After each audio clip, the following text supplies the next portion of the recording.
o que define a fitoterapia, especialmente para cannabis?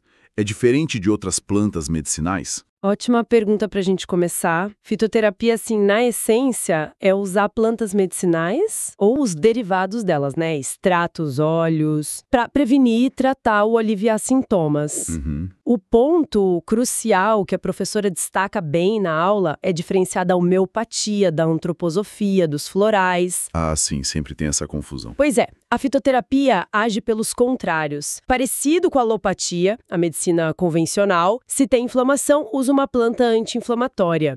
Em quantidade que faça efeito, sabe? Quantidade ponderal. Entendi. Quantidade significativa. Exato. Já a homeopatia usa o princípio dos semelhantes e doses, assim, ultra diluídas. São filosofias bem diferentes, mesmo que as duas possam começar com uma planta. Tá, ficou claro. Então a ação é mais parecida com a da farmácia tradicional, mas a origem é vegetal. E no caso específico da cannabis, como é que ela entra nisso? Quais são as formas que ela pode ter desde a planta lá no vaso até o produto final? A cannabis passa por várias etapas, né? A gente pode pensar numa linha do tempo, assim. Boa. Primeiro tem a planta medicinal in natura, fresquinha como ela é colhida. Certo. Depois vem a droga vegetal, aí já a planta processada, seca, moída, triturada. E aqui já começam a acontecer mudanças químicas importantes por causa das enzimas da própria planta. Ah, Aquele prensado que a gente ouve falar seria um exemplo de droga vegetal, mas geralmente de péssima qualidade, né? Processamento totalmente inadequado para uso medicinal. imagina. Aí sim a gente chega no medicamento fitoterápico.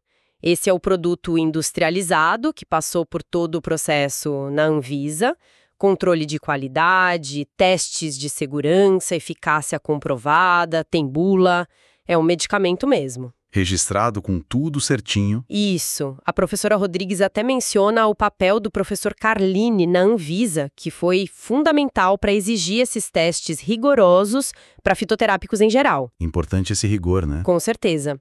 Aí, fora dessa categoria de medicamento registrado, a gente tem os produtos manipulados, feitos em farmácias de manipulação, com autorização da Anvisa, seguindo boas práticas, mas não têm o mesmo nível de estudo clínico que um medicamento de prateleira. Entendi. São feitos sob medida, digamos. Isso. E tem também os produtos artesanais, que são os extratos caseiros, né? Feitos por associações de pacientes ou por quem tem habeas corpus para cultivar. Ah, sim, as associações têm um papel grande nisso. Enorme. Mas é importante entender. Esses produtos não são medicamentos no sentido formal da Anvisa, tá? Não tem registro como tal. Isso não quer dizer que não tenham qualidade ou efeito, mas são categorias diferentes. Certo. E por último, tem a política das farmácias vivas no SUS, que existe desde 2006. A ideia é ótima, dispensar plantas e fitoterápicos na atenção básica. Só que a cannabis não está nessa lista hoje. Ainda não. Ainda não. Existe uma expectativa aí, talvez para maio de 2025, de alguma regulamentação para cultivo por universidades, UBSs, mas olha, ainda é bem incerto. Falando em componentes, um nome que não sai da boca do povo é o CBD, o canabidiol. Ele seria, então, a estrela principal dessa fitoterapia da cannabis? O composto mais importante? Então, aqui tem uma pegadinha técnica, mas super importante, que a aula da professora bate bastante na tecla. Qual seria? Pela definição da Anvisa, um medicamento fitoterápico tem que ser feito só com a planta ou derivados dela, extrato, tintura, preservando a complexidade natural. Ok, o conjunto. Exato. Um composto isolado, tipo CBD purinho, não entra nessa definição. Ele é classificado como um fitofármaco. Fitofármaco. Novo termo para mim. É um fármaco, uma molécula química definida, mas que veio de uma planta. E olha, a cannabis tem uns 150 canabinoides diferentes. Fora terpenos, flavonoides, o CBD é só uma pecinha desse quebra-cabeça enorme. Nossa, 150. É muita coisa. Muita coisa. E isso leva direto para os tipos de extrato que a gente encontra por aí. Primeiro, full spectrum, ou espectro completo. Esse tem tudo que estava na planta original. Todos os canabinoides, terpenos, flavonoides. Pode até ser que ele seja enriquecido para ter mais CBD ou mais THC. mas a base é o extrato integral. Esse sim seria o fitoterápico, pela definição. Perfeito. Esse se alinha com a ideia da fitoterapia, que valoriza a ação conjunta. Depois tem o Broad Spectrum, o amplo espectro. É basicamente o Full Spectrum, só que eles tiraram o THC ou deixaram em níveis muito, muito baixos. Ah, para quem não pode ou não quer o THC. Exato. Ainda mantém a complexidade dos outros componentes, então ainda pode ser visto como uma forma de fitoterapia. E por fim tem o isolado. Aí é só um canabinoide, geralmente o CBD, purificado. Como a gente falou, tecnicamente é um fitofármaco. Entendi as diferenças. E qual é o melhor? Depende muito do caso, da pessoa, da condição, mas é fundamental a gente superar o preconceito com o THC, sabe? A professora é bem clara nisso. O THC é essencial para tratar dor neuropática, fibromialgia, náusea de químio, para abrir o apetite em paciente com câncer, HIV. Não dá para simplesmente demonizar. E aqui tem um ponto que, nossa, me deixa intrigado. Essa história que a gente ouve toda hora. CBD é não psicoativo, é o bonzinho. THC é o psicoativo, o problemático. Como é que a ciência vê isso de verdade? Olha, essa dicotomia é uma simplificação bem perigosa e errada cientificamente, como a fonte critica bastante. Por quê? Na psicofarmacologia, psicoativo é qualquer coisa que afeta a mente, humor, processos mentais. Tem categorias, né? Estimulantes tipo cafeína, depressores tipo álcool e os perturbadores do sistema nervoso central que alteram percepção, cognição. O THC entraria aí. O THC entra nessa última, sim.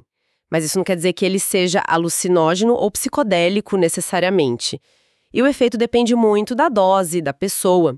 Agora, o CBD, ele também age no cérebro. É. Claro, tem efeito ansiolítico, antipsicótico. Ou seja, ele também é psicoativo, só que de um jeito diferente do THC, sem causar aquela euforia ou a alteração de percepção que o THC pode dar em dose mais alta. Entendi. Então os dois são psicoativos, mas de formas diferentes. Exatamente. A professora sugere na aula que essa classificação simplista de CBD não psicoativo versus THC psicoativo é mais uma estratégia de marketing para vender CBD mais fácil do que ciência de verdade. Acaba sendo um desserviço para entender o potencial dos dois. Faz todo sentido. Então, se o CBD isolado é só uma parte e essa coisa do psicoativo é mais complexa, usar o extrato completo, o tal do full spectrum, o fitoterápico mesmo, muda o jogo na prática? Faz diferença para o paciente? Muda. E muito. A fonte mostra isso com uns gráficos bem claros comparando a resposta para a ansiedade. Com o CBD isolado, a curva de efeito parece um U de cabeça para baixo ou um sino. Um sino? Como assim? Dose baixa não faz efeito. Aí você aumenta, o efeito ansiolítico aparece, melhora até um ponto ótimo. Só que se você continuar aumentando a dose, o efeito diminui, pode até sumir. Nossa, que complicado achar a dose certa, então. Exato. Muita gente acha que não funcionou. E o jeito de usar é chave também sublingual, de preferência depois de comer algo com gordura para absorver melhor. Ah, tem esse detalhe da gordura. Tem. Agora, com o extrato full spectrum, o fitoterápico, a história é outra. A curva de efeito é diferente.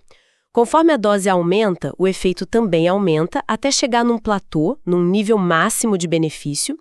E esse benefício se mantém mesmo se a dose subir um pouco mais. Ah, bem melhor. Não perde o efeito. Isso, dá uma janela terapêutica muito mais ampla, mais estável, facilita muito o tratamento. E por que essa diferença toda? O que tem no full spectrum que faz isso? A explicação é o famoso efeito comitiva, ou entourage effect. Efeito comitiva. Já ouvi falar. Não é só uma soma simples, tipo 2 + 2 = 4, ou nem mesmo uma sinergia de 2 + 2 = 8. É mais complexo. Pensa numa orquestra, sabe? Não é só somar os instrumentos. É como eles interagem, um modula o outro, criam algo juntos. Na cannabis, os vários canabinoides, THC, CBD, CBG, CBN, são muitos. Mas os terpenos. Terpenos são os do cheiro, né? Pinho, limão. Exatamente. E os flavonoides também, que dão cor e têm suas próprias ações. Tudo isso trabalha junto.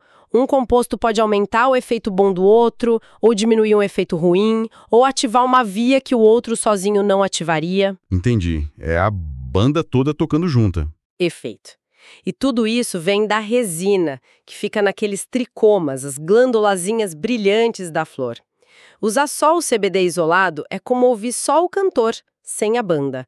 A fitoterapia aposta justamente nessa riqueza da interação natural. Isso realmente muda a forma de ver a coisa. E essa interação não é só dentro da planta, né? O nosso corpo entra nessa dança também. Exatamente. É uma via de mão dupla total. Para entender isso, a gente precisa saber que tem 3 tipos de canabinoides. 3 tipos. Primeiro, os fitocannabinoides. São os que vêm da planta. Fito igual a planta. Aqueles 150 que a gente falou, THC, CBD, etc. Certo, os da cannabis. Segundo, os endocannabinoides. São os que o nosso próprio corpo produz. Endo igual a dentro. Os 2 mais famosos são a anandamida. Anandamida. Nome bonito. Vem do sânscrito ananda, felicidade suprema. E ela é quimicamente parecida com o THC. E tem o 2-AG, que parece mais com o CBD em algumas funções. Espera aí. Nosso corpo produz coisas parecidas com THC e CBD. Exatamente. E isso é fundamental. Mostra que interagir com essas moléculas é natural para a nossa biologia. Já questiona essa ideia de que o THC é algo totalmente estranho ou ruim, né? Totalmente. Se a gente produz algo similar... Pois é. E o terceiro tipo são sintéticos, criados em laboratório geralmente para imitar os da planta. A nabilona, o dronabinol, que imitam o THC, já são remédios há décadas. Ah, sim. A professora até menciona na aula os canabiniméticos, que são substâncias de outras plantas, tipo copaíba, lavanda, que também mexem com o nosso sistema canabinoide. Mas aí já é outro nível de complexidade. Uau, copaíba? Interessante. Muito. Mas voltando, todos esses canabinoides, os da planta, os nossos, os sintéticos, eles atuam no que a gente chama de sistema endocannabinoide, o SEC. O famoso SEC. Famoso e importantíssimo. Ele tem principalmente receptores, que são como fechaduras. Os mais estudados são o CB1, que tem muito no cérebro, sistema nervoso, e o CB2, mais ligado ao sistema imune, órgãos, e tem as enzimas que produzem e quebram nossos endocannabinoides. E onde estão esses receptores? Só no cérebro? Que nada! Estão no corpo inteiro. Cérebro, órgãos, pele, osso, sistema imune, em todo lugar. E os canabinoides são as chaves que encaixam nessas fechaduras, ativando ou ajustando um monte de processo para manter o equilíbrio do corpo, a homeostase. E o mais fascinante, a coisa não para aí. O SEC não age sozinho, isolado. Hoje a gente sabe que os canabinoides também interagem com outros sistemas do corpo. Receptores de opioide, importantes para dor, de serotonina para o humor, ansiedade, de GABA para acalmar, para o sono, e vários outros. Isso levou a um conceito mais novo, de sistema endocannabinoide expandido, ou endocannabinoidoma. Endocannabinoidoma. Que nome! É um nome que mostra a amplitude da coisa, né? A analogia que a professora usa, que eu acho ótima, é que o SEC é tipo um maestro da orquestra do nosso corpo. Um maestro. Gostei. Ele não toca todos os instrumentos, mas ele rege, ele modula a atividade dos outros sistemas importantes, nervoso, imune, endócrino, cardiovascular, digestivo. Ele garante que tudo funcione em harmonia. É um sistema regulador mestre. Então, o que tudo isso significa? Quer dizer, se a gente tem esse sistema tão básico, tão central na nossa fisiologia, que conversa naturalmente com a cannabis, por que ainda tem tanta resistência, tanto tabu? E até parece que muito profissional de saúde não conhece isso direito. Essa é a pergunta de 1 milhão, né? E a fonte contesta muito essa ideia de que, não sabemos nada, precisa mais pesquisa, como desculpa para não fazer nada. Sim. Ouve-se muito isso. A verdade é que tem pesquisa pra caramba. A busca que a professora cita na aula achou mais de 73 mil artigos sobre cannabis no Scopus. Isso em novembro de 2024. É muita coisa. 73 mil? Nossa. O sistema endocannabinoide já está em livros de farmacologia de referência mundial, tipo Hengdale. A complexidade existe. Claro que existe um sistema que regula tudo, mas o conhecimento está aí. O problema é a educação. Falta ensinar isso nas faculdades. Exatamente. O SEC não é ensinado direito na maioria das faculdades de medicina, farmácia e enfermagem. E como ele é um maestro, entender ele é importante para quase toda especialidade médica, inclusive para veterinária, né? Cães, gatos também têm SEC e se beneficiam muito. É verdade, tem muito uso veterinário surgindo. Sim, e iniciativas como o Projeto Canabinal, que a fonte cita, tentam justamente fazer essa ponte, levar a ciência para os médicos, para os pacientes. Faz todo sentido. Agora, vamos trazer essa ciência toda aqui para o nosso dia a dia, para o Brasil. Como é que a fitoterapia da cannabis se encaixa aqui? Na prática, quem pode receitar esses produtos hoje? Bom, aí a gente entra num paradoxo bem brasileiro que a aula aponta. Fitoterápicos em geral, de outras plantas tipo passiflora, guaco, podem ser receitados por um monte de gente. Ah, sim. Quem, por exemplo? Médico, dentista, veterinário, farmacêutico, nutricionista, fisioterapeuta, enfermeiro, biomédico, até biólogo, dependendo do contexto. É uma lista grande. Nossa, bem ampla. Só que, quando o assunto é cannabis, a prescrição hoje está restrita a médico e dentista.